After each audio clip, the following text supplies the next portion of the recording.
Non, bah, le livre, il est venu un peu naturellement, c'est-à-dire que quand on s'intéresse à la région, évidemment, il y a des pays clés, et puis c'est vrai que, la presse a parlé énormément du Qatar, hein. Il y a eu beaucoup de une, qui ont titré sur «Le Qatar rachète la France», ils veulent islamiser les banlieues et cetera, donc ça montait beaucoup et puis c'est vrai qu'avec Georges, on s'est aperçu qu'il n'y avait pas de livre, enfin il y avait pas de d'ailleurs il y en a 2 ou 3 autres qui sortent en ce moment, qui sont sortis.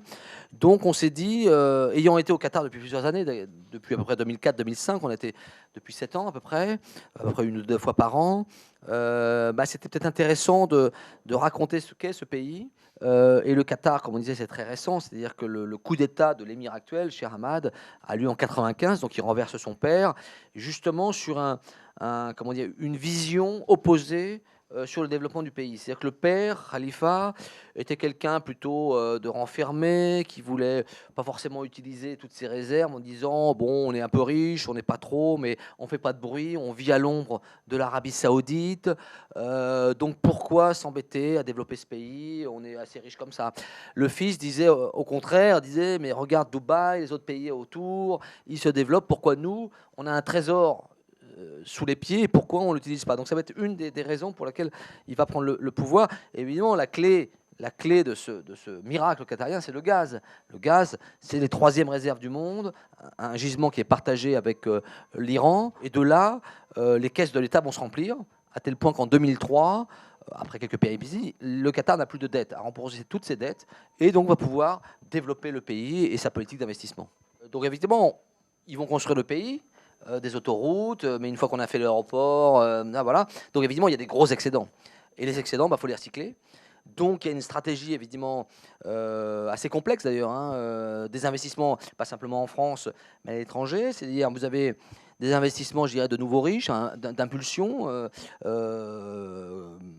des grands hôtels de luxe, hein, le Carlton, le Martinez, le Royal Monceau à Paris. Et puis il y a des investissements plus stratégiques dans les grandes sociétés, Total, Vinci, Veolia, etc., pour créer des partenariats, pour que ces sociétés amènent du savoir-faire au Qatar et construisent le pays. Et puis, on vend ça au bon peuple qatarien en disant, voilà, on travaille pour vos enfants, vous aurez une économie diversifiée, vous serez plus simplement des rentiers du gaz et du pétrole, et donc vous serez dans le sport, dans les médias, dans la médecine, etc., etc. Vous serez, voilà. Bah alors l'émir, effectivement, c'est le personnage emblématique, c'est le cerveau, hein, cerveau, l'émir. C'est quelqu'un qui est anticonformiste. Par exemple, il adore la moto, il adore faire de la moto. C'est un visionnaire. C'est bon, il est musulman, mais c'est pas un radical, un extrémiste. C'est-à-dire que lui, il veut plutôt une religion apaisée. Et dès 96, il a l'idée d'Al Jazeera. Donc il faut rappeler ce que c'est Al Jazeera, donc la grande chaîne arabe. À l'époque, 96, il n'y a pas France 24, il y a quasiment rien. Il y a CNN, la BBC, hein, pour faire court. Lui a tout de suite la conscience de la mondialisation. L'idée aussi, c'est et ça c'est tout au long de son règne, c'est de sécuriser son pays, parce que c'est un petit pays très riche, avec des voisins un peu encombrants, l'Arabie Saoudite, l'Iran en face. C'est-à-dire que dans le Golfe, ils ont été un peu traumatisés par l'affaire du Koweït en 90, Saddam qui rentre au Koweït en 4 heures. Donc ça, ils veulent absolument pas que ça se reproduise. Le talon d'Achille, c'est la ressource humaine. C'est-à-dire qu'ils n'ont pas assez de monde. Ils peuvent racheter le monde, mais ils ne peuvent pas gérer. Ce qu'on explique dans le bouquin, ils ont 140 diplomates. Leur Quai d'Orsay, c'est 140 diplomates. Souvent, ils rachètent des sociétés, mais il faut mettre quelqu'un au conseil d'administration. Donc c'est vraiment leur talon d'Achille, c'est-à-dire que sans les étrangers, il n'y a pas de Qatar. Donc ils aiment bien la France, hein, il y a une vraie sympathie. Et puis effectivement, sous Nicolas Sarkozy, la relation va se densifier, on en a parlé, on pourra y revenir. Et puis effectivement, avec François Hollande, alors c'est vrai que lui, il est moins partant, c'est-à-dire que lui d'abord, il assimile le Qatar aux gens de Sarkozy. C'est-à-dire qu'il y a eu une telle fusion qui se dit Qatar, Sarkozy, Sarkozy, Qatar. Donc ça, il veut un petit peu se dégager un petit peu de cette emprise. Et en même temps, les réalités étant ce qu'elles sont, l'économie française étant ce qu'elle est, quand Hollande demande à son ambassadeur effectivement de lui parler du Qatar avant de recevoir le Premier ministre du Qatar pour sa première réunion, c'était à l'Élysée en juillet 2012, l'ambassadeur lui dit mais écoutez, monsieur le président, le Qatar, c'est en gros c'est 100 milliards d'investissements d'infrastructures dans les 10 prochaines années et c'est 20 milliards d'investissements dans les 5 prochaines années dans le domaine militaire. Et sur ce, Hollande a un grand sourire et vous dit, monsieur l'ambassadeur, votre démonstration est vite faite. Voilà. Donc il y a ça. Donc ça veut dire que évidemment c'est important. En même temps, on sent que chez Hollande, il ne veut pas refaire la même relation que sous Sarkozy. Et donc, par exemple, il ne s'est pas encore rendu au Qatar jusqu'à présent. Il a été aux Émirats, en Arabie. Sauf que la différence un petit peu maintenant, c'est qu'il y a eu beaucoup d'articles un petit peu anti-Qatar en France. Et les Qatariens sont un peu énervés, un peu chagrinés par justement ce qu'on appelle le Qatar bashing, un petit peu le dénigrement. Donc, évidemment, la relation est peut-être pas forcément aussi forte qu'avant. Elle le reste, parce qu'il y a tellement d'intérêts croisés, et ils viennent toujours en France, ils viennent à Courchevel, à Cannes, voilà, ils viennent en France.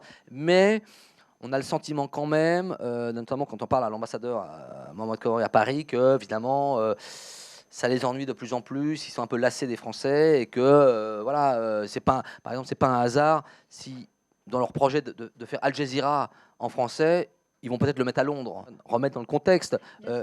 Et quand on dit le Qatar rachète la France, ils rachètent, mais on dit qu'ils rachètent 2 fois plus en Angleterre. En Allemagne, ils ont Porsche, ils sont dans Porsche, dans Volkswagen, dans le BTP, enfin, en Espagne, au Portugal. Donc il n'y a pas que la France. Voilà. On a besoin d'eux et eux ont besoin de nous. Donc c'est aussi un partenariat. Et nous, quand il y a ces partenariats croisés, les Français gagnent aussi sur les marchés au Qatar.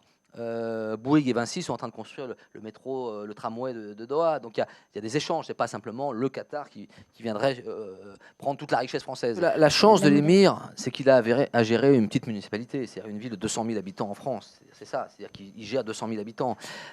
200 000 habitants qui en plus ont à peu près 100 000 $ de revenus par tête d'habitant par an. Donc c'est vrai que la contestation, on se révolte moins quand on a 100 000 $ par tête d'habitant. Donc il va s'appuyer sur ça, mais c'est vrai qu'en interne, quand on commence à mettre de l'alcool à Pearl, ce qu'on appelle la Pearl, c'est un grand complexe résidentiel, bah, les gens grincent, il y a des protestations. Par exemple, quand on parle aux Qatariens, ils sont par exemple contre la Coupe du Monde, parce qu'ils se disent les supporters vont venir boire de l'alcool, il y aura les femmes, tout ça, donc ça énerve. Donc voilà, donc il doit en permanence, ce qu'on dit, naviguer, faire un petit peu le grand écart, et ce qu'on résume dans le livre, c'est-à-dire être moderne et en même temps wahhabite. Parfois, on a du mal à saisir. C'est vrai que quand on parle à des diplomates, ils disent effectivement, le Qatar, il y a effectivement peut-être une dimension religieuse, mais je crois que c'est surtout l'opportunisme. C'est-à-dire qu'ils voient, ils ont compris qu'à ce moment-là, en 2011, les grands pays arabes sont absents, c'est-à-dire que ce soit l'Irak, l'Arabie Saoudite, la Syrie, l'Égypte, l'Algérie. Donc, évidemment, ils sentent l'opportunité de se mettre au milieu du jeu. Ils ont une puissance financière énorme, donc ils peuvent arroser. Et voilà, ils savent que dans 5 ans, dans 10 ans, les grands pays arabes reviendront. Mais en attendant, ils sont indispensables, ils se rendent indispensables. Encore pas plus tard que hier ou avant-hier, ils ont encore donné 3 milliards de dollars d'obligations égyptiennes. Enfin, ils ont fait encore un chèque. Donc voilà, ils sont au cœur des révolutions arabes. Ce qui pose problème maintenant, c'est le cas syrien, qui est effectivement le morceau difficile. Parce que là, ils étaient très copains avec Bachar el-Assad avant, comme nous d'ailleurs, comme les Français d'ailleurs. Ils ont viré, voilà. Sauf que le régime tient. Et qu'eux poussent évidemment l'armement, le financement des rebelles, mais qui pourraient se voir reprocher d'islamiser la révolution, on parle maintenant du front El-Nusra, proche d'Al-Qaïda, donc ils pourraient être accusés d'être un peu les apprentis sorciers. Donc ça pourrait leur retomber dessus à un moment donné.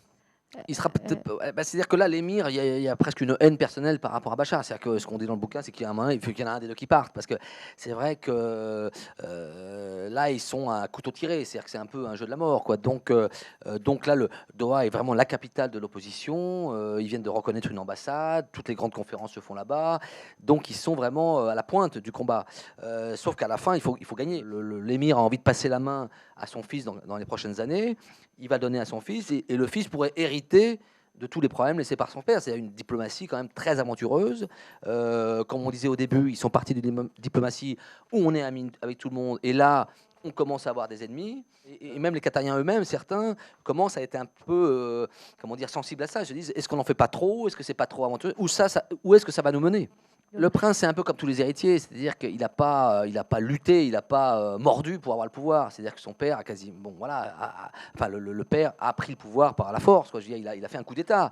Son père avait fait aussi un coup d'État contre son oncle. Donc, je veux dire, le pouvoir, ils l'ont conquis. Lui, il va l'hériter. Et puis sa personnalité, c'est pas quelqu'un qui a le feu sacré.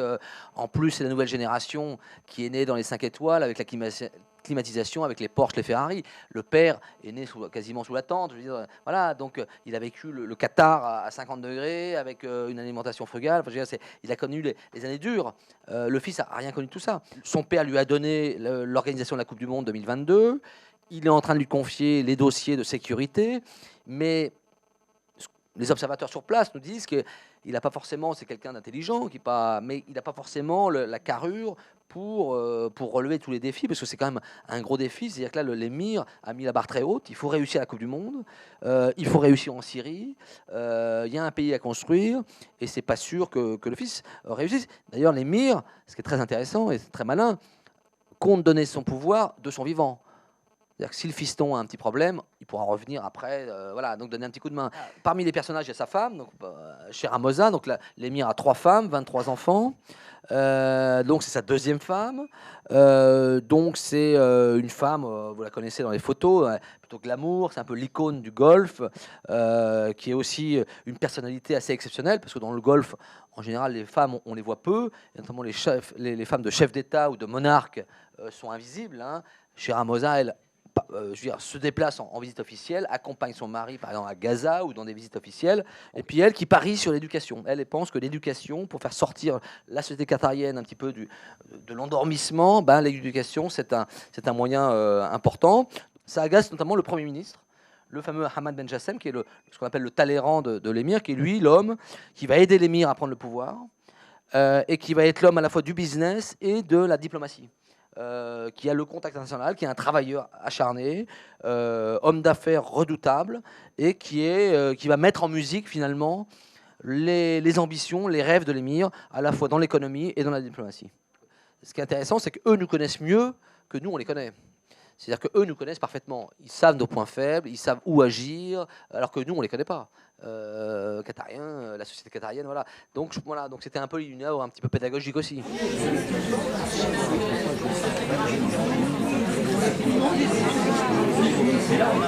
Oui.